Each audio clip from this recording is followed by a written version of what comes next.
Hello दोस्तों, मैं इरशाद Mansuri Ram academy के यूट्यूब प्लेटफॉर्म में आपका स्वागत है। हम आपके सामने लेके आए हैं स्क्वायर एंड क्यूब का अगला सेशन। और पहले सेशन में भी आपको समझ में आया होगा और सेकंड सेशन पे आगे के क्वेश्चन की बात करने वाले हैं। और हो सकता है कि आज के इस सेशन में बहुत इंपॉर्टेंट आपको चीजें बताई जाएगी और ऐसे क्वेश्चन आपके बीच में लाए जाएंगे जो कि डायरेक्ट एग्जाम में आपको एमसीक्यू पीवाईक्यू पैटर्न पे मिलते हैं। ठीक है। अगर मैं कैटेगरी की बात करूं तो बुक की कैटेगरी में इस टाइप के क्वेश्चन बहुत रेयर बुकों में मिलेगा। ठीक है। तो आज मैं आपके सामने लेके आया हूं पहला अगला जो टाइप है उसका पहला क्वेश्चन। ठीक है। यहां तक हमने कंप्लीट कर चुका था। इसके बाद अगला क्वेश्चन है ये। दो पूर्ण संख्याओं का गुणनफल 401 है। इन दो संख्याओं के बीच के अंतर का वर्गमूल क्या होगा। ठीक है। लिखा है the product of two whole number is 401। Find the square root of difference between these two number. Clear. इन दोनों नंबरों का स्क्वायर रूट पूछ लिया गया। ठीक है। अब सबसे पहले बात किसकी की गई। सबसे पहले बात की गई कि दोनों नंबर का मुझे क्या चाहिए, प्रोडक्ट चाहिए। तो P इंटू क्यू मैंने ले लिया 401। P इंटू क्यू क्या आ गया, 401 आ गया। ठीक। अब अगर मैं बात करूं तो 401 जो है वो एक प्राइम नंबर है। इस टाइप के क्वेश्चनों में इंपॉर्टेंट भाई प्राइम नंबर मतलब अभाज्य संख्या। आगे मैं इसकी डेफिनेशन सारी चीजें पढ़ाऊंगा, अभी मैं शॉर्ट में बता देता हूँ। प्राइम नंबर अभाज्य संख्या क्या होती है, जो एक से जाए और खुद से जाए, one and self. A number which is divisible by one and self, जो एक से जाए और खुद से जाए वो होता है प्राइम नंबर। ठीक है। अब अगर मैं बात करूं कि P इंटू क्यू अगर आपको 401 दिया गया है तो P इंटू क्यू में अगर मैं मल्टीप्लाई करूंगा तो प्राइम नंबर में 1 इंटू 401 का मल्टीप्लाई करोगे तो 401 बनेगा। एक ही कंडीशन बन सकती है। ठीक है। मे भी आपको क्लियर है कि 1 इंटू 401 करोगे तो 401 आएगा। तो प्राइम नंबर की कंडीशन में फाइनली अदर कोई मल्टीपल नहीं होते हैं, कॉमन कोई मल्टीपल नहीं होता है। ठीक है। अब हमने देखा कि इन दोनों के बीच का क्या बोला था क्वेश्चन में, इन दोनों के बीच का अंतर बोला था डिफरेंस। तो डिफरेंस कितना आएगा इनके बीच का, 400। और 400 का जब अंडर रूट लोगे तो अंडर रूट 400 की वैल्यू कितनी होगी, 20, जो कि 20 आपका फाइनल आंसर होगा। तो यहाँ पे ऑप्शन ए आपका फाइनल आंसर होगा 20। 20 आपका फाइनल आंसर निकल के बाहर आएगा। क्लियर। चलिए बढ़ते हैं नेक्स्ट क्वेश्चन की तरफ। सेम क्वेश्चन है। दो पूर्ण संख्याओं का गुणनफल 101। अब मैं पूरी कंडीशन न करके बिल्कुल शॉर्ट शॉर्ट में करूंगा क्वेश्चन को। ठीक है। तो 101 1 इंटू 101 बनेगा। दोनों के बीच का डिफरेंस 100 और 100 का अंडर रूट निकालोगे तो 10 आएगा। तो ए ऑप्शन 10 फाइनल आंसर निकल के बाहर आएगा। तो यहाँ पे फाइनल आंसर क्या निकल के बाहर आ रहा है, 10। ठीक है। तो कंडीशन में सारी चीजें देखिए, मैं पहले क्वेश्चन में आपको सारी चीजें बता दिया लिख के। ठीक है। लेकिन सेकंड क्वेश्चन में यही चीजें जब हुई तो अगर आपको कंडीशन पता है तो मात्र आपको थोड़ा सा टाइम लगना है, इससे ज्यादा टाइम आपको नहीं लगने वाला। तो 1 इंटू 101 करोगे, डिफरेंस निकालोगे 100 और 100 का अंडर रूट कितना आएगा, 10 आएगा। ठीक है। चलिए बढ़ते हैं नेक्स्ट क्वेश्चन की तरफ। बोला है 144 कितनी विषम संख्याओं से मिलकर बना है। ठीक, अच्छे से समझिएगा। अगर मैं बात करता हूं कि 144 कितनी विषम संख्याओं से मिलकर बना है, तो पहले मैंने कुछ विषम संख्या ली, 1 प्लस 3 लिया तो 4 आया। फिर मैंने अगली विषम संख्या 3 के बाद 5 लिया तो 9 आया। फिर अगली विषम संख्या 5 के बाद मैंने 7 लिया तो 16 आया। और फिर अगली विषम संख्या 1 3 5 7 और 9 लिया तो 25 आया। मैं ये विषम संख्या क्यों ले रहा हूं, क्योंकि बात की यही की गई है 144 कितनी विषम संख्याओं से मिलकर बना है। How many odd number made up 144। 144 को बनाने के लिए कितनी विषम संख्याओं को ऐड करना पड़ेगा, कहने का मतलब ये था क्वेश्चन का। ठीक है। तो मैंने क्या करा, पहली दो विषम संख्याओं को ऐड करा, फिर तीन विषम संख्याओं को ऐड करा, फिर चार विषम संख्याओं को ऐड करा और फिर पांच विषम संख्याओं को ऐड करा। तो पहली दो विषम संख्याओं को जैसे ही ऐड करा जाएगा तो √4 अगर मैं लिखता हूं तो 2 आया, √9 लिखता हूं तो 3 आया, √16 लिखता हूं तो 4 आया और √25 लिखता हूं तो क्या आएगा, 5 आएगा। ठीक। तो यहाँ पे जो अंडर रूट की सिचुएशन है ना, वही डिजिट को शो कर रहा है। अगर मैं बोलूं 2 तो देखिए यहाँ पे 2 डिजिट थे, अगर मैं बोलूं 3 तो यहाँ पे देखिए 3 डिजिट थे, अगर मैं बोलूं 4 तो यहाँ पे 4 डिजिट मतलब 4 नंबर थे, और यहाँ बोलूं 5 तो यहाँ पे 5 नंबर निकल के बाहर आए। तो जितना भी विषम संख्याओं को मिलकर बना, अगर मैं क्वेश्चन ये लिखता कि 25 कितनी विषम संख्याओं से मिलकर बना है, तो रूट 25 की वैल्यू कितनी होती, 5। अगर क्वेश्चन ये बनता कि 16 कितनी विषम संख्याओं से मिलकर बना है, तो रूट 16 की वैल्यू कितनी होती, 4। अगर मैं बोलता कि 9 कितनी विषम संख्याओं से मिलकर बना है, तो रूट 9 की वैल्यू कितनी होती, 3। और इसी तरह से क्वेश्चन में पूछा गया कि 144 कितनी विषम संख्याओं से मिलकर बना हुआ है, तो रूट 144 की वैल्यू कितनी हो जाएगी, 12, 12। तो यहाँ पे सी ऑप्शन 12 फाइनल आंसर होगा। ठीक है, तो आपको सिर्फ अंडर रूट की सिचुएशन निकालने के बाद जो भी स्क्वायर बन रहा है, जिसका भी स्क्वायर बन रहा है, वो फाइनल आंसर होगा। तो रूट 144 की वैल्यू कितनी हो जाएगी, 12 हो जाएगी। ठीक है, आगे बढ़ते हैं। 400 कितनी विषम संख्याओं से मिलकर बना है, तो बी ऑप्शन 20 फाइनल आंसर होगा। क्यों? क्योंकि 400 रूट ओवर 400 की वैल्यू कितनी आ जाएगी, 20 आ जाएगी, और 20 यहाँ पे फाइनल आंसर होगा। ठीक है, मे भी आगे बढ़ेंगे। हाँ, बहुत अच्छा क्वेश्चन है, समझिएगा। बोला है 2000 से कम 11 के कितने पूर्णांक गुणक हैं, गुणक या गुणज बोल दिया जाता है, जो एक पूर्ण वर्ग संख्या है। How many integer multiples of 11 less than 2000 are there which is a perfect square number. आपको मैंने बोला कि क्या कंडीशन दी हुई है। पहली कंडीशन की कोई भी नंबर जो है वो 2000 से कम का हो, लेस देन 2000। दूसरी कंडीशन क्या बोली कि 11 का मल्टीपल, मल्टीपल ऑफ 11, 11 का मल्टीपल होना चाहिए। और तीसरी कंडीशन बोल दी कि एक परफेक्ट स्क्वायर होना चाहिए। पीएस लिख देता हूं, परफेक्ट स्क्वायर। ये 3 कंडीशन को अगर फॉलो कर रहे हैं, वही हमारे आंसर होंगे। इस चीज को याद रखेंगे। ठीक है, तो 3 कंडीशन, ये तीनों को याद रखना है। अब इन 3 कंडीशन में क्या समझिएगा, अगर मैं लिखता हूं कि 2000 से कम 11 के कितने पूर्णांक गुणज हैं। सबसे पहले अगर मैं ये चेक करूं कि 11 का कोई मल्टीपल है और वो स्क्वायर है, सबसे पहले तो ये 2 कंडीशन याद रखें। 11 का कोई मल्टीपल है, स्क्वायर है, तो मैं क्या करूंगा, 11 की टेबल पढ़ूंगा, जो कि काफी लंबा हो जाएगा। ठीक है, मल्टीपल ढूंढने जाऊंगा। तो अब मैंने इसको एक कंडीशन बताता हूं। मैंने बोला कि किसी भी स्क्वायर का जब मल्टीप्लाई किसी भी स्क्वायर में करते हो, तो आपको एक स्क्वायर नंबर ही मिलेगा। ठीक है, आपको एक स्क्वायर नंबर ही मिलेगा। ठीक है, अब 11 का मल्टीपल चाहिए, कोई 11 का मल्टीपल है, तो अगर मैं बोलूं कि स्क्वायर में स्क्वायर का मल्टीप्लाई करोगे तो स्क्वायर मिलेगा, तो 11 किसी का स्क्वायर है क्या, 11 किसी का स्क्वायर है क्या, नहीं भाई 11 स्क्वायर नहीं है। तो 11 का स्क्वायर कर देंगे पहले भाई। 11 का जैसे ही स्क्वायर करा तो 11 का स्क्वायर हुआ 121। अब मैं ये बोलता हूं कि कोई वैल्यू अगर 121 से डिवाइड है, तो वो 11 से डिवाइड होगी ही होगी भाई, पक्का है। 121 से कोई डिवाइड हो रही है, तो वो 11 से डिवाइड होगी ही होगी। ठीक है, क्लियर। तो मैंने बोला 121 और सबसे छोटा स्क्वायर नंबर हुआ 1, तो ये आया 121। 121 के बाद अगला स्क्वायर नंबर, 1 के बाद अगला स्क्वायर का स्क्वायर क्या बनेगा, 4।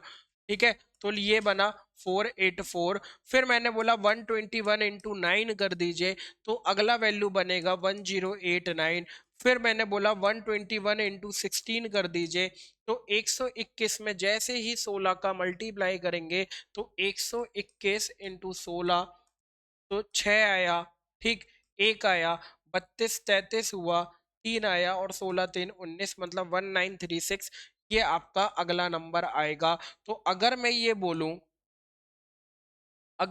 बोलूं कि 2000 से कम कितनी वैल्यू मिल रही है, 1 2 3 4, तो 2000 से कम कितनी संख्या निकल के आई, तो 2000 से कम टोटल 4 संख्या निकल के आई।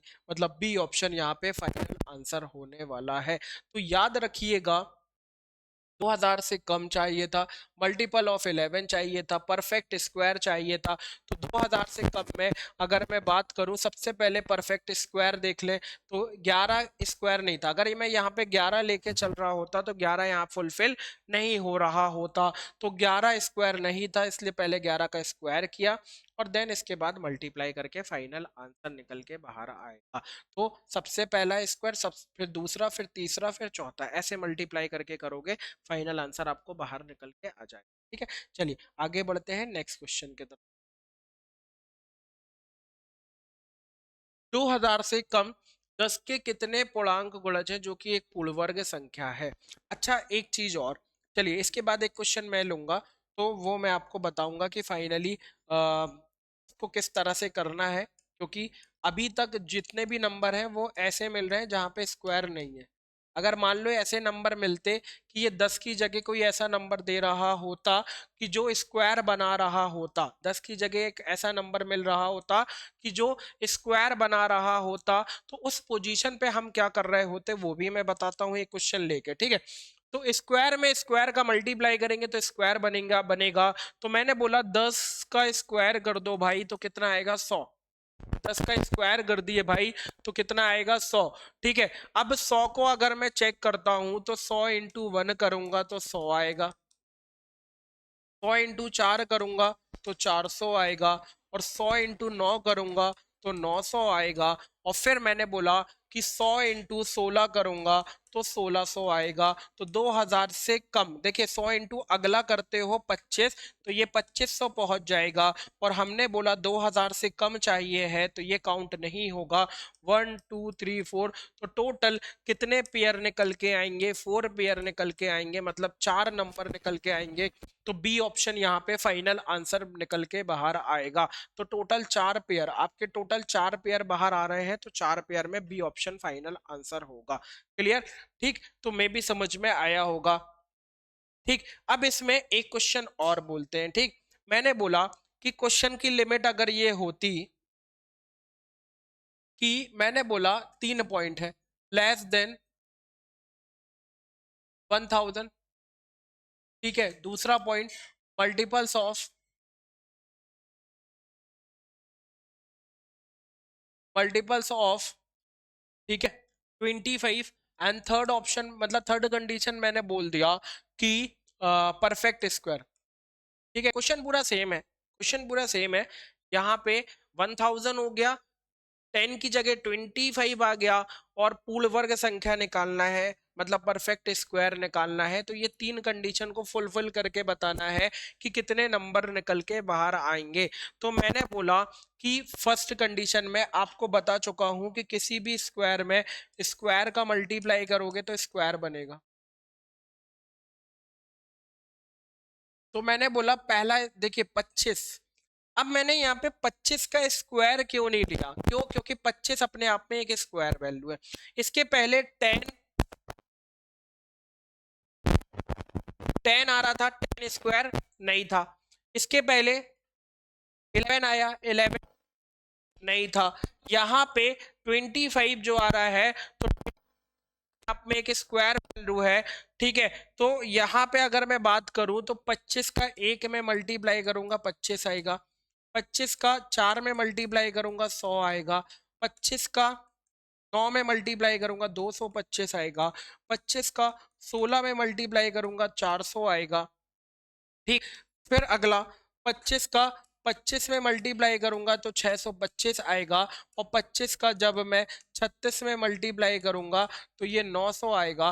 और 1000 से कम कितने पेयर आएंगे, 1000 लेस देन 1000, 1000 से कम कितने पेयर निकल के आएंगे, तो टोटल 6 पेयर निकल के आएंगे, मतलब 6 नंबर्स फाइनल आंसर हो रहे होंगे। तो टोटल कितने पेयर आंसर हो रहे होंगे, 6 पेयर, 6 नंबर आपके फाइनल आंसर हो रहे होंगे। तो यहाँ पे से कंडीशन पे ये याद रखना है, 25 पहले से ही स्क्वायर था, तो स्क्वायर करने की जरूरत नहीं पड़ी। अगर स्क्वायर नहीं होता तो पहले स्क्वायर बनाना पड़ता, जैसे इसके पहले वाले क्वेश्चन में हम कर रहे थे। ठीक है, नेक्स्ट क्वेश्चन बोला है, what is the number of digit in the square root of 62473216। कहने का क्या मतलब है, समझिएगा भाई। कहने का ये मतलब है कि जैसे कोई नंबर है, मान लीजिए एक नंबर है 4 जो कि स्क्वायर है, और जैसे ही इसका स्क्वायर रूट करोगे तो कितना आएगा, 2 आएगा। तो कितने डिजिट का नंबर है, स्क्वायर रूट करने के बाद कितने डिजिट का नंबर बना, 1 डिजिट का, 1 डिजिट का। ठीक है, मैंने बोला 16 है, 16 मतलब कितना आया, 4। ये भी कितने डिजिट का आया, 1 डिजिट का आया। ठीक है, फिर मैंने बोला 100 ले लो, 100 का स्क्वायर रूट करा, 10 आया। 10 कितने डिजिट का आया, 2 डिजिट का आया। फिर मैंने बोला और आगे बढ़ते हैं भाई। ठीक, मैंने बोल दिया 1600 ले लो, 1600 कितना आया, ठीक, 40 आया। कितने डिजिट का आया, 2 डिजिट का आया। ठीक, मैंने बोला इसको फिर 10,000 कर लो, 10,000 किसका होगा, 100 का। कितने डिजिट आए, 3 डिजिट आए। तो कंडीशन में क्या समझाना चाह रहा हूं, अच्छे से समझिएगा। ठीक है, तो यहाँ पे आपको क्वेश्चन में ये बोला कि ये एक नंबर है, इसका जैसे ही स्क्वायर रूट किया गया तो कितने अंक, मतलब वर्गमूल के बाद, मतलब स्क्वायर रूट के बाद कितने डिजिट होंगे। तो मैंने बोला ये एक 1 डिजिट का नंबर था, ये 1 डिजिट का नंबर था, ये 2 डिजिट का नंबर था, ये 3 डिजिट का नंबर था, ये 4 डिजिट का नंबर था, और ये 5 डिजिट का नंबर था। ठीक है, जैसे ही 1 डिजिट का स्क्वायर रूट कर रहे हो तो 1 डिजिट ही आ रहा है, 2 में भी 1 आ रहा है, 3 में 2 आ रहा है, 4 में 2 आ रहा है, और 5 में कितना आ रहा है, 3 आ रहा है।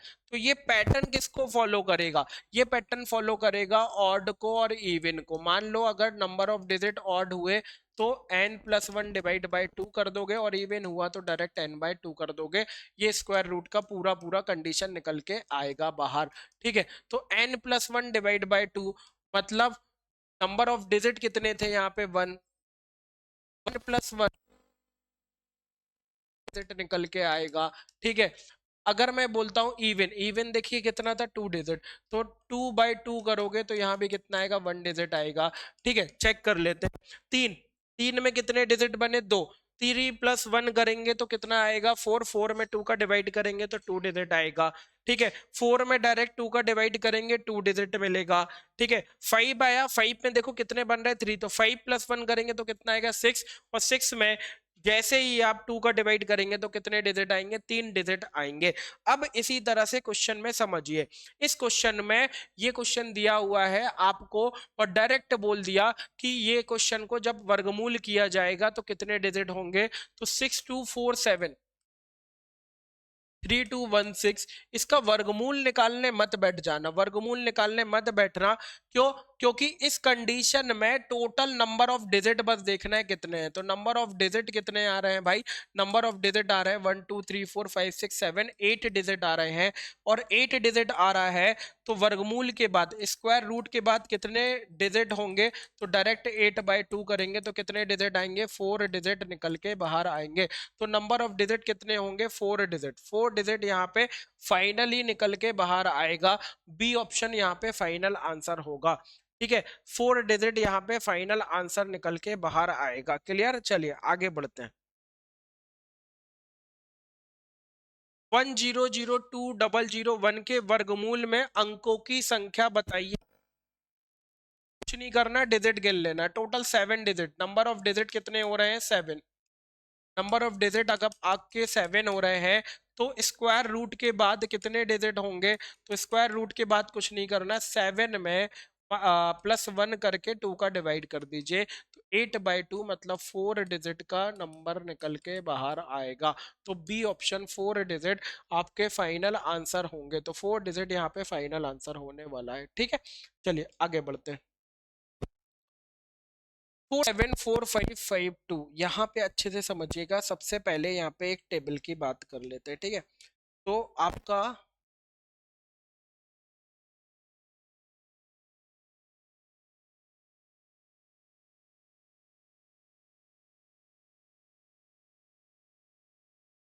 अगर मैं टेबल की बात करूंगा तो टेबल समझिएगा। सबसे पहले मैं नंबर लेता हूं,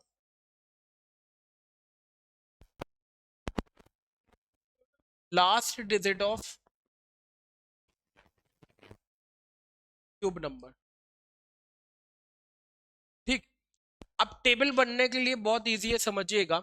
अगर मैं 1 का क्यूब करूंगा तो 1 आएगा।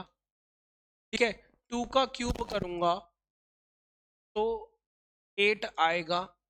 3 का क्यूब करूंगा तो 27 आएगा, है ना। 27 में अभी मैं पूरा लिखता हूँ। 4 का क्यूब करूंगा तो यहाँ पे आ जाएगा 64। 5 का क्यूब करूंगा तो 125 आएगा। 6 का क्यूब करूंगा तो 216 आएगा। ठीक, इसी तरह से 7 का क्यूब करूंगा तो 343 आएगा। तो मैंने क्या बोला, यहीं से मैंने टेबल को और इजी करता हूँ। क्या इजी करता हूँ, मैंने बोला यहाँ पे क्या लिखा हुआ है, last digit of cube number. सिर्फ मुझे लास्ट डिजिट से मतलब है, ये last digit of cube number, मुझे लास्ट डिजिट से मतलब है। ठीक है, तो अगर मैं ये भी चेक कर पाऊँ, अगर मैं बात करूँ, मैं इसको लैंग्वेज पे ले लेता हूँ, है ना। ठीक है, इसको क्या लैंग्वेज पे लेता हूँ, डायरेक्ट में लिखता हूँ। यहाँ पे 1, यहाँ पे 2, यहाँ 3, यहाँ 4, यहाँ 5, यहाँ 6, ठीक है, और यहाँ पे 7। तो 1 का क्यूब 1, 2 का क्यूब 8, 3 में 7 आएगा, 4 के क्यूब में 4 आएगा, 5 में 5 आएगा, 6 में 6 आएगा, 7 में 3 आएगा। मैंने बोला टेबल को और इजी कर देते हैं। और इजी क्या कर देते हैं, देखिए कुछ रिपीट हो रहे हैं। क्या क्या रिपीट हो रहे हैं, जैसे 4 में 4, 5 में 5, 6 में 6, और वही चीज। ठीक, तो मैंने बोला कि इसको रिपीट वाले को ऐसे बना लो। 1, ठीक है, 1 में रिपीट होता है, 4 में रिपीट होता है, ठीक है, 5 में रिपीट होता है, 6 में रिपीट होता है, और 9 में। तो मैंने बोला 14569, 14569 ही बनेगा। 1 का 1, 4 का 4, 5 का 5, 6 का 6, और 9 का 9 बनेगा। ठीक है, 2 का क्यूब करोगे तो 8 आएगा, 3 का क्यूब करोगे तो 7 आएगा, 8 का क्यूब करोगे तो 2 आएगा, और 7 का क्यूब करोगे तो 3 आएगा। सीरियल वाइज कर देते हैं, 7 का करोगे तो 3 आएगा, और 8 का करोगे तो 2 आएगा। 2 से 8 मिलेगा, 8 से 2, 3 से 7, 7 से 3, 14569, 14569। ये मैंने आपको टेबल में पहले स्टार्टिंग में पूरे टेबल क्लियर कर चुका था क्यूब करके, कि हमें सिर्फ लास्ट डिजिट से मतलब है, बाकी इस क्यूब में क्या आ रहा है उससे मतलब नहीं है। इस चीज को याद रखिएगा, क्यूब निकालना रूट ओवर में और इजी होता है, बस आपको लास्ट डिजिट का कंडीशन पता होना चाहिए। देखिए 1 के क्यूब में 1, 4 के क्यूब में 64 मतलब 4, 5 में 125 5, 6 में 1 2166 6, और 9 में 729 मतलब 9 आएगा। ठीक है, तो आपको बस ये पता होना चाहिए। आप समझिए क्वेश्चन में क्या करना है। 4 7 4 5 5 2, आपको क्यूब रूट निकालना है, ये क्यूब रूट का साइन। तो मैंने बोला क्या, मैंने बोला इसको 474552 को सिर्फ आपको क्या करना है, डिवाइड के फॉर्म पे लेना है। सबसे पहले 3 वैल्यू को छोड़ दिया, क्योंकि क्यूब निकालते हैं तो पावर कितनी होती है क्यूब में, 3।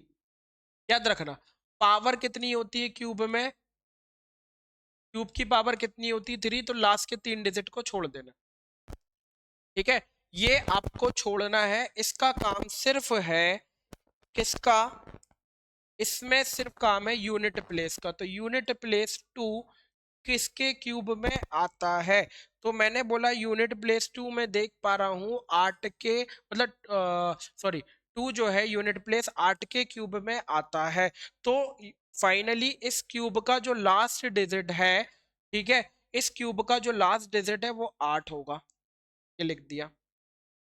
ठीक है, और 474 से स्मॉलेस्ट क्यूब देखना था, 474 से स्मॉलेस्ट क्यूब किसका होगा, तो 474 से स्मॉलेस्ट होता है, अगर मैं चेक कर पाऊंगा तो ये होता है 7 का क्यूब 343। 7 का क्यूब कितना होता है 343, और 8 का क्यूब 512 होता है। हमें 474 से छोटा चाहिए था।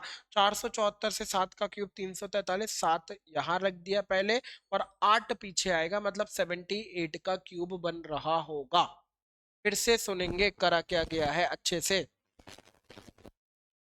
मैंने बोला क्यूब घनमूल निकाल रहे हैं क्यूब रूट, तो हमने क्यूब रूट पे रख दिया। ठीक है, हमें क्या करना है, लास्ट के 3 डिजिट को छोड़ देना है। अब लास्ट के 3, 2 2, फाइनली पावर में क्यूब आया, इसके लास्ट के 3 डिजिट को छोड़ा, और मतलब सिर्फ 2 से था। अब मतलब सिर्फ 2 से था, तो हमने बोला लास्ट डिजिट 2 किसके क्यूब में आता है, 8 के क्यूब में। लैंग्वेज में लिखते हुए चलना है। टू किसके क्यूब में आता है? 8 के क्यूब में। तो यहाँ पे यूनिट प्लेस में 8 रख दिया, और 474 से स्मॉलेस्ट क्यूब बोलूंगा किसका होगा, तो वो 7 का क्यूब होगा। कितना होगा? 343 होगा। तो 78 यहाँ पे फाइनल आंसर निकल के आएगा। तो बी ऑप्शन 78 यहाँ पे फाइनल आंसर होगा। आप डिजिट सम भी लगा सकते थे, उसमें भी आंसर आ जाएगा। ठीक है, नेक्स्ट क्वेश्चन में 175616 175616 और मैंने बोला क्यूब रूट बताना है। तो 175616 में सबसे पहले लास्ट के 3 को छोड़ दो। अब लास्ट के 3 में मतलब किससे है? सिर्फ लास्ट डिजिट से। तो 6 के क्यूब में 6 ही आता है लास्ट पोजीशन में। अब पहली पोजीशन में 175 से छोटा क्यूब, 175 से छोटा क्यूब किसका होता है भाई? तो भाई 2 का क्यूब 8, 3 का 27, 4 का 64, 5 का 125, 6 का 216। तो यहाँ पे 5 का क्यूब आएगा 125। तो इस 5 को उठा के इसके साथ रख दिया, मतलब 56 यहाँ पे 56 ए आंसर होगा। तो 56 यहाँ पे फाइनल आंसर आएगा। क्लियर? नेक्स्ट बोला है वह सबसे छोटी संख्या ज्ञात कीजिए जिसे 2904 से गुणा करने पर एक पूर्ण घन संख्या बन जाए, परफेक्ट क्यूब बन। तो मैंने बोला 2904 को कुछ भी नहीं, इस टाइप के क्वेश्चनों में मेथड ये है, आपको 2904 का फैक्टराइज कर देना। जब फैक्टराइज करोगे तो 2 से डिवाइड करा 1 आया, 4 आया, ठीक है, और फिर आ जाएगा कितना? 5 आ जाएगा, ठीक है, और फिर 2 आ जाएगा। फिर 2 से डिवाइड करेंगे, आया, ठीक है, और इसके बाद 7 के बाद आ जाएगा 2 2 जा 4 हो जाएगा, ठीक है, और 2 6 जा 12 हो जाएगा। फिर से 2 से डिवाइड करेंगे अगेन, 2 3 जा 6, 2 6 जा 12, ठीक है, और 2 3 जा 6 हो जाएगा, ठीक है। 3 से डिवाइड करेंगे तो 3 1 2 1 आ गया, ठीक है। फिर 11 से डिवाइड करेंगे 11 आएगा, और 11 से डिवाइड करेंगे 1 आएगा।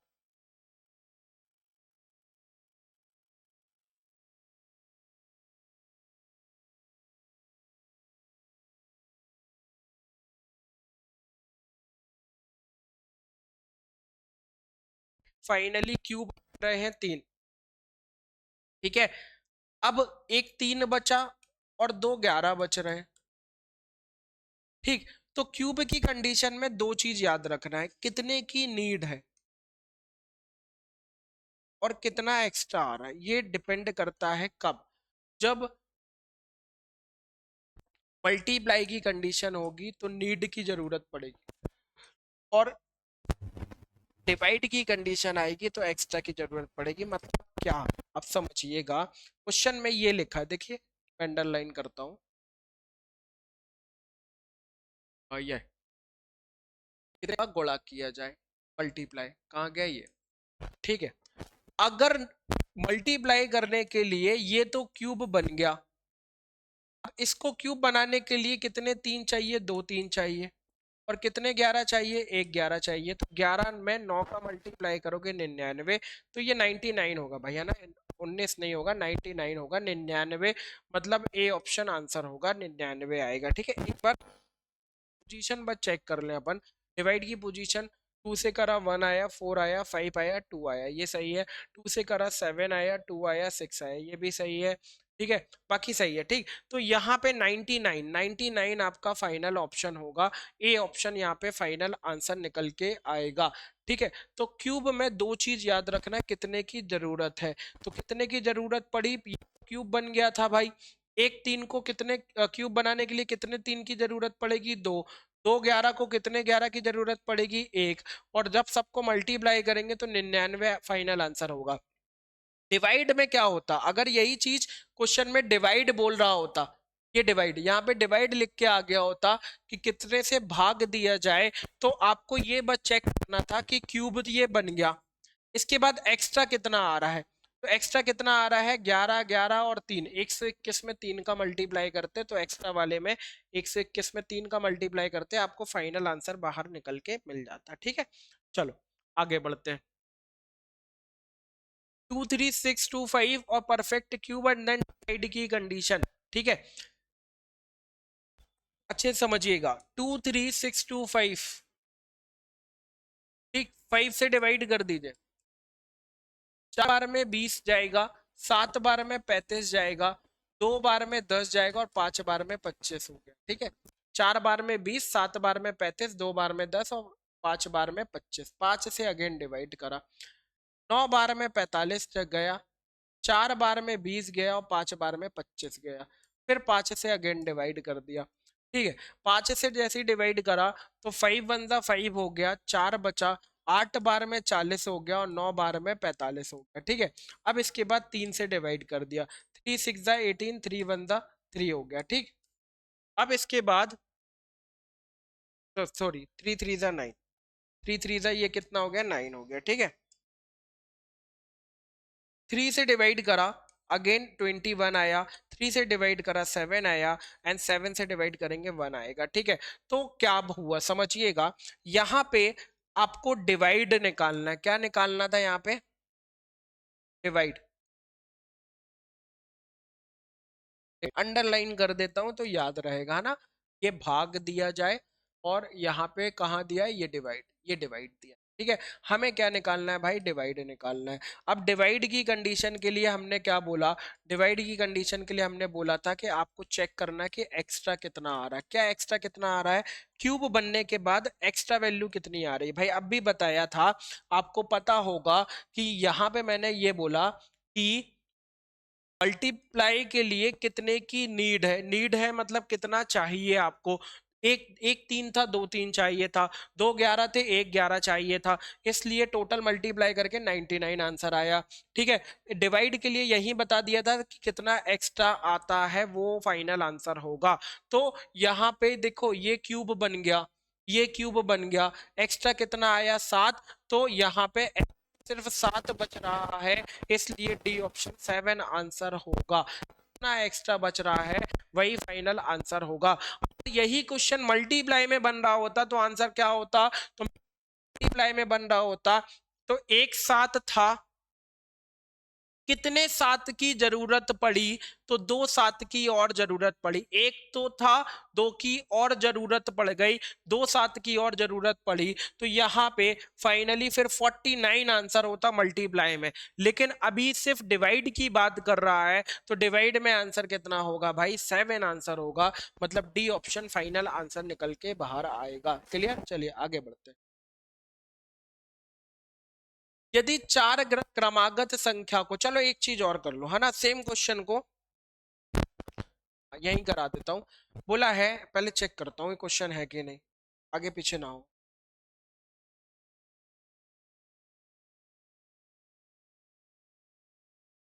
पूर्ण वर्ग बन जाए, ये ले दिया है ना। सेम पैटर्न का है, उसके बाद फिर आगे पे मैं अगला टाइप पे पहुंचूंगा, तो सेम पैटर्न के पहले सारे क्वेश्चन करा दूं तो आगे पीछे हो गए। ठीक है, बोला है पूर्ण वर्ग बनाने के लिए 2028 में किस लघुत्तम संख्या से भाग करना चाहिए? अभी जो क्वेश्चन था ये ये जो था ये पूर्ण घन मतलब परफेक्ट क्यूब का क्वेश्चन था।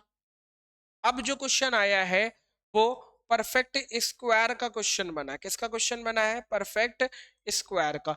देखिए यहाँ पे अगर मैं बात करूं, ये परफेक्ट स्क्वायर का क्वेश्चन है पूर्ण वर्ग का। तो क्या करना है इसमें? इसमें भी सेम 2028 डिवाइड करेंगे 2 से, 1014 आएगा, फिर 2 से डिवाइड करेंगे 5 आएगा, 0 आएगा और 7 आएगा। ठीक है, अब 3 से डिवाइड कर दिया, 3 वन जा 3 हो गया, 3 6 जा कितना हो जाएगा 18 और 3 9 जा कितना हो जाएगा 27। 13 से डिवाइड करेंगे 13 आएगा एंड देन 13 से डिवाइड करेंगे 1 आएगा। यहाँ तक फाइनली आपको क्लियर होगा। ठीक, अब अभी तक क्या था, जब क्यूब निकाल रहे थे इसके पहले वाले क्वेश्चनों में तो 3 3 की जोड़ी बना रहे थे, 3 3 के पेयर। क्यों? क्योंकि पावर 3 होती थी। स्क्वायर में पावर कितनी होती है भाई? स्क्वायर में पावर 2 होती है, इसलिए यहाँ पे दो दो के पेयर बनेंगे। पहला पेयर ये बन गया, दूसरा पेयर ये बन गया, बचा कौन? 3।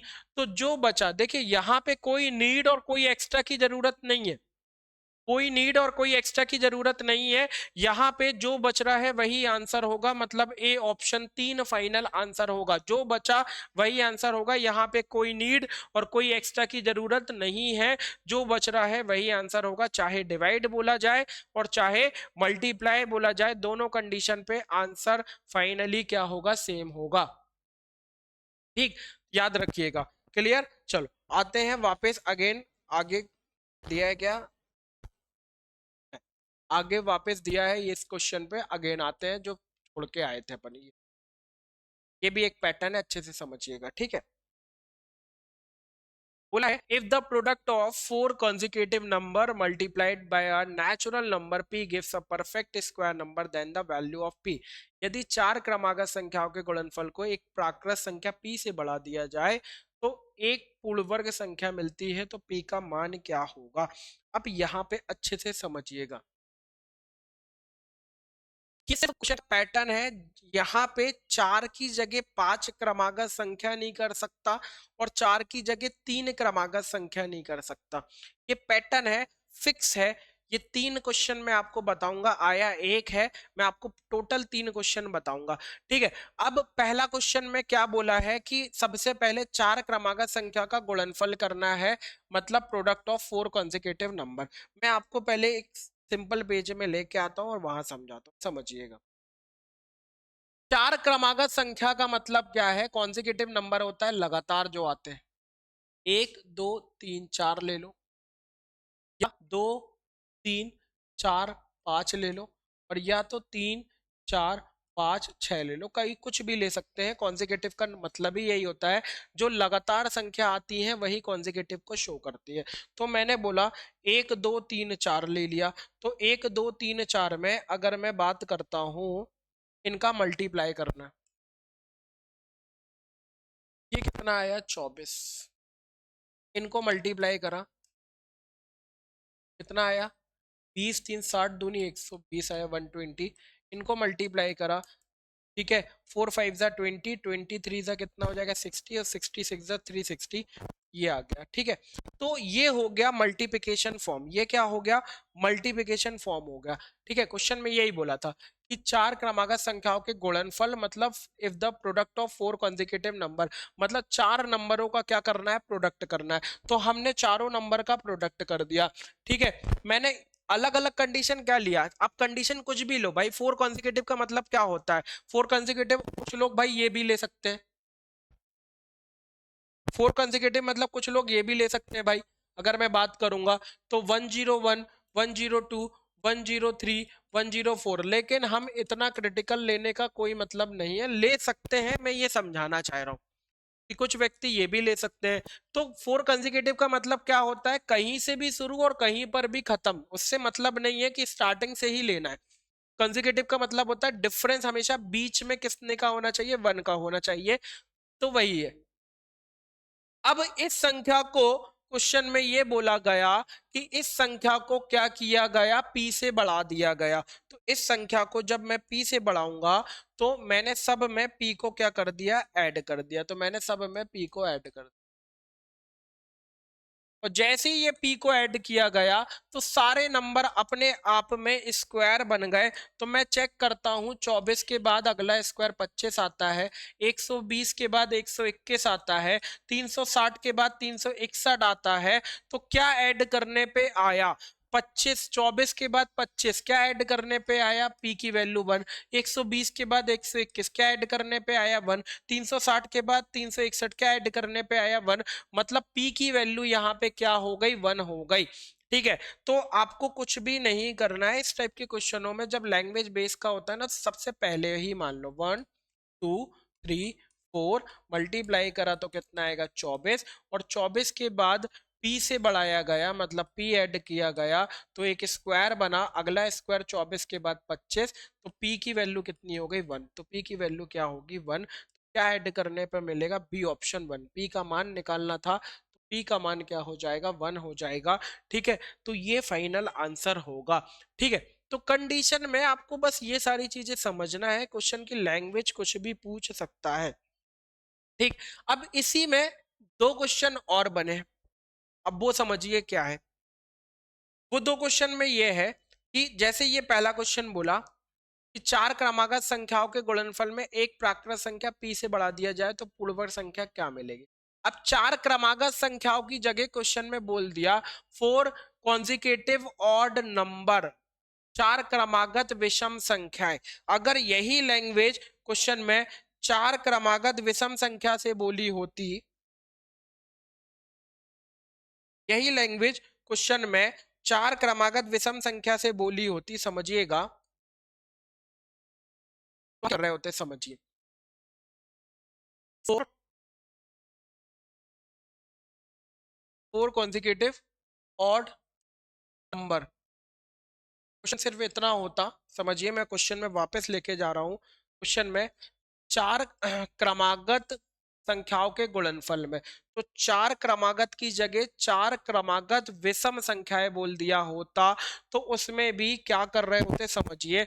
अगर चार क्रमागत लैंग्वेज में विषम संख्याओं की बात कर दी है, ठीक है, तो आपको क्या करना है, सारे विषम उठा लो। पहला विषम एक, फिर तीन, फिर पांच और फिर सात, इनका मल्टीप्लाई करा, 15 सत्ते 105, 105 आ गया। 105 में p से बढ़ाया तो p के 105 के बाद अगला स्क्वायर होगा 121, मतलब p की वैल्यू क्या पुट करने पे आएगा, 16 पुट करने पे आएगा, तो 16। अब मैं आपको क्लियरिटी के लिए एक नंबर और ले लेता हूँ, सारे नंबर नहीं लेंगे, बहुत ज्यादा नहीं लेना है। 3 × 5 × 7 × 9। ठीक, अब आपको पता है 105 में 9 का मल्टीप्लाई कर दीजिए। 105 में जैसे ही 9 का मल्टीप्लाई करेंगे तो ये 945 होगा भाई, यही है ना। 15 15 15 7 105, और 105 में 9 का मल्टीप्लाई करेंगे तो 945 होगा। अब इसको p से बढ़ाया गया, तो 945 के बाद 945 के बाद अगला स्क्वायर क्या होगा, ठीक है, तो अगला स्क्वायर होगा 961, 961 होगा।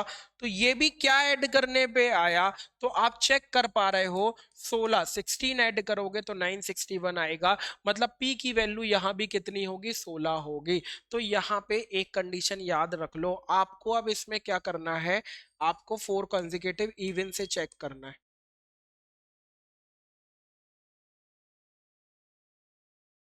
सॉरी, आपको फोर कंसेक्यूटिव इवन से चेक करना है। ठीक है, मैंने ऑड से करा दिया, आपको इवन से चेक करना है कि इवन से आंसर क्या होगा, और कमेंट बॉक्स पे कमेंट करके बताएंगे। फोर कंसेक्यूटिव इवन से आपको चेक करना है, वीडियो आपको अपलोड कर दी जाएगी, उसके बाद आप कमेंट बॉक्स पे कमेंट करके बताएंगे कि फोर कंसेक्यूटिव इवन का आंसर क्या होगा। ठीक है, और इसको याद कर लेना है ना, याद कर लेना है कि जब चार क्रमागत को p से बढ़ाया जाता है तो आंसर हमेशा p की वैल्यू 1 होगी। ठीक है, और चार क्रमागत विषम संख्या को जब p से बढ़ाया जाता है तो p की वैल्यू 16 होगी।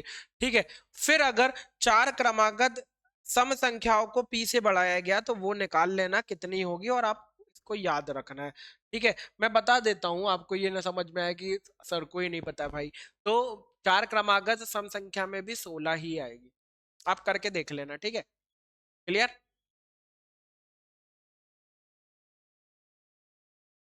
ये तो हो गया भाई। अब n equals to 2 3 4 5 6 square plus 2 3 4 5 6 plus 2 3 4 5 7 ये दिया है, और रूट n की वैल्यू निकालना है। ये भी एक पैटर्न है एक तरह से। ठीक है, अब इस पैटर्न को कैसे सॉल्व करा जाता है अच्छे से समझिएगा। ठीक, जैसे मैं n की वैल्यू यहाँ पे ले लू, मान लो अभी आपको ये पैटर्न दिया है, क्या है पैटर्न समझो। n की वैल्यू ये दी हुई है, मान लो x, तो ये बना एक्स स्क्वायर। सेम वैल्यू ये दी हुई है, तो ये बना क्या, यहाँ लिख सकता हूँ। सेम वैल्यू बनी है तो यहाँ पे मैंने लिख दिया x, और ये वैल्यू इससे, इस वाली वैल्यू या इस वाली वैल्यू से एक ज्यादा है, तो ये बन गया x+1, एक्स स्क्वायर x और x+1। ठीक है, एक्स स्क्वायर x x+1, ये पैटर्न बना आपको कंडीशन में। ठीक, अब यहाँ पे अच्छे से समझिएगा आंसर क्या होगा जो याद रखना है। इसके लिए मैंने क्या करा, इस पैटर्न को फॉलो करा के x की जगह कुछ वैल्यू पुट करके देखता हूँ। मान लो मैंने x की जगह 2 पुट, अच्छे सुनिएगा, मान लीजिए मैंने x की जगह पहले क्या पुट करा, 2 पुट करा। 2 पुट करा तो 2 का स्क्वायर 4 प्लस 2 और प्लस 3 कितना आया, 9 आया। n की वैल्यू 9 है तो रूट n की वैल्यू कितनी होगी, रूट 9 मतलब कितनी, क्लियर। अगर मैं n की जगह अब 3 पुट कर दूं तो 3 का स्क्वायर 9, 3 प्लस 4 तो 16 बना। n की वैल्यू 16 तो रूट n की वैल्यू कितनी आ जाएगी, 4 आ जाएगी। n की वैल्यू 16 हो रही तो रूट n की वैल्यू कितनी हो जाएगी, 4 हो जाएगी। ठीक है, तो x की वैल्यू क्या पुट करने पे आया है फाइनली, ठीक है, 4 पुट करने पे, मतलब सॉरी 3 पुट करने पे आया है ये वैल्यू। तो यहां पे मैंने क्या बोला अच्छे से समझिएगा, आंसर क्या है, रूट एन का आंसर है आखिरी वाला, चेक कर लें, आखिरी वाला, जो भी आखिरी में वैल्यू दी गई है वही फाइनली रूट एन की वैल्यू को डिसाइड कर रही है, मतलब रूट एन होगा x+1 वाला। और x+1 की सिचुएशन पे कौन बैठा है, 2 3 4 5 7, तो 2 3 4 5 7 बी ऑप्शन यहाँ पे फाइनल आंसर होगा। 2 3 4 5 7 बी ऑप्शन यहाँ पे फाइनल आंसर निकल के बाहर आ रहा है। ठीक है, अब जैसे एक पैटर्न और कर लेते हैं, इसी टाइप का एक क्वेश्चन और अब मान लो आपके सामने लेके आता हूँ। आपको दिया है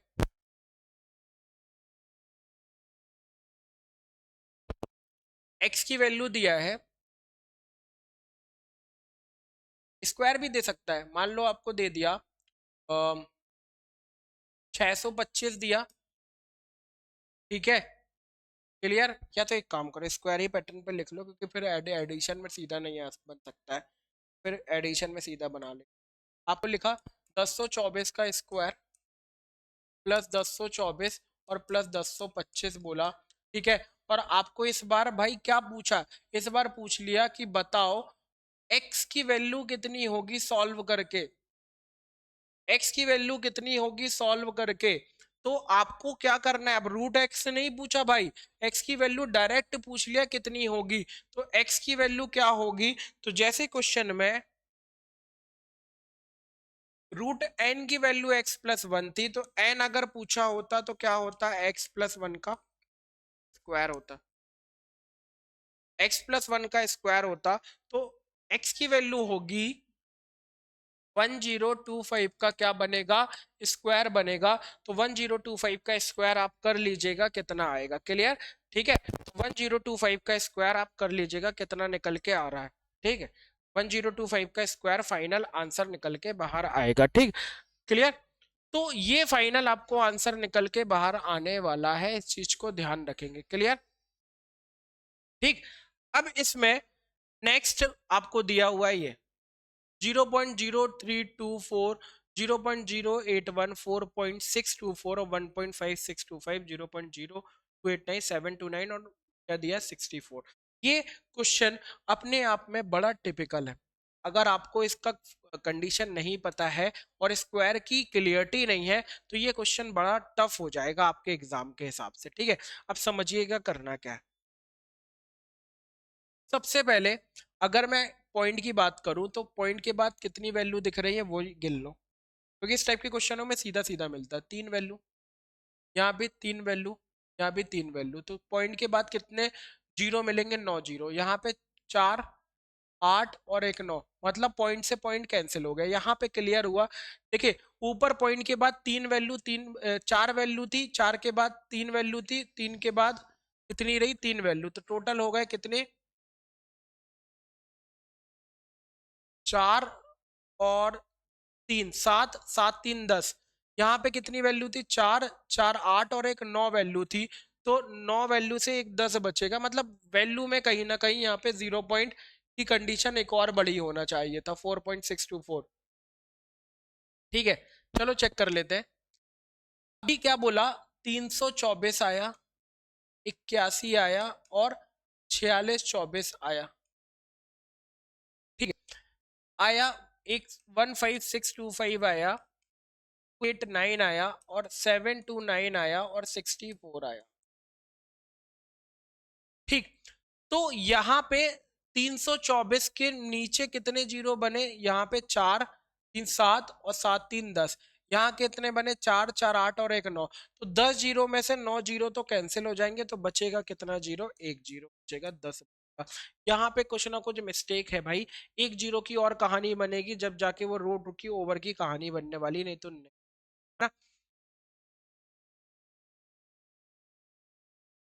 ना। इसको एक काम कर सकते हैं अपन,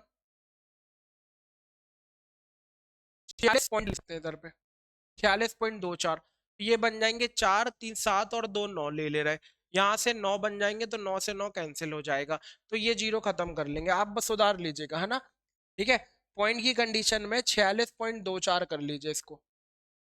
46.24 में से टोटल जीरो की कंडीशन 2 3 5 5 और 4 9, यहाँ पे कितनी आएगी, 4 4 8 और 1 9, 9 जीरो से 9 जीरो कैंसिल हो जाएंगे, और आपको अब अंडर रूट की सिचुएशन निकाल, तो 324 18 का स्क्वायर हो गया, ये 9 का स्क्वायर आ गया, 46 24 का इमेजिनेशन बिठा लेंगे, तो 40 का सॉरी 70 का स्क्वायर होता है 4900, और 60 का स्क्वायर होता है 3600। इसके पहले आता है 65 का स्क्वायर, 65 का स्क्वायर, 5 का स्क्वायर 25, और 6 से 1 ज्यादा 7 7 6 42, 42 25 होगा। ठीक है, अब 42 25 से वैल्यू कितनी आ रही है, बड़ी आ रही है। ठीक है, तो ये 68 का स्क्वायर बन रहा होगा, कंफर्म है। ठीक है, तो ये 68 आ गया, क्लियर। अब नीचे अगर मैं बात करूं, तो ये 15625 125 का स्क्वायर है, ये 17 का स्क्वायर है, ठीक है, ये 27 का स्क्वायर है, और ये 8 का स्क्वायर है। ठीक है, तो अगर मैं बात करूं यहाँ पे 18 और 9, तो 9 से ये 3 बार में कट गया, ठीक, 17 से 4 बार में कट गया, 4 से ये 2 बार में कट गया भाई। ठीक, इसके बाद मैंने कटा यहाँ पे 3 से, ये 6 बार में कट गया, और 2 से ये 3 बार में कट गया, तो ये आया 3/125, यहाँ पे फाइनल निकल के आया फ्रैक्शन। सारी वैल्यू को काट के 3/125, स्क्वायर की लिमिट में अप्रोक्सीमेशन पे गया हूं भाई, है ना, यूनिट प्लेस से निकाल लिया। 7 स्क्वायर 3600, 17 का 4900 आ रहा है, यूनिट प्लेस 4 आ रहा है, 65 का 42 25 मैंने निकाल लिया।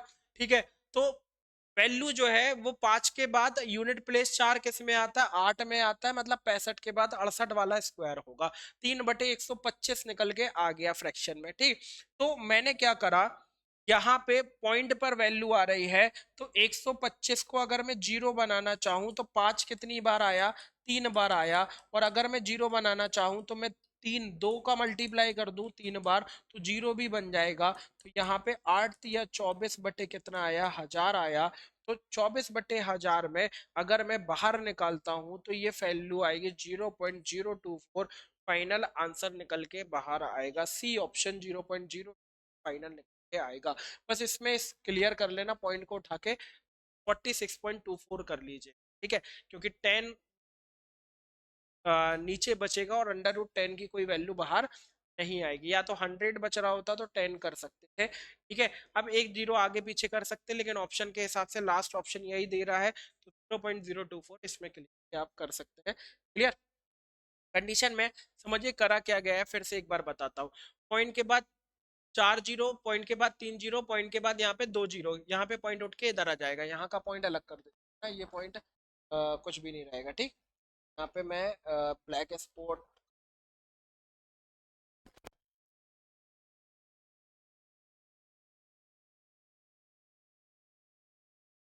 ठीक, तो यहाँ पे पॉइंट उठ के कहाँ आ गया भाई, यहाँ पे पॉइंट उठ के यहाँ आ गया। ठीक, आपको मैंने पॉइंट यहाँ बना दिया। ठीक, अब पॉइंट उठ के जब यहाँ पे आया है, के यहाँ आया, तो पॉइंट के बाद ऊपर 9 वैल्यू हुई, नीचे 9 वैल्यू कैंसिल हो गई, पॉइंट की कहानी खत्म।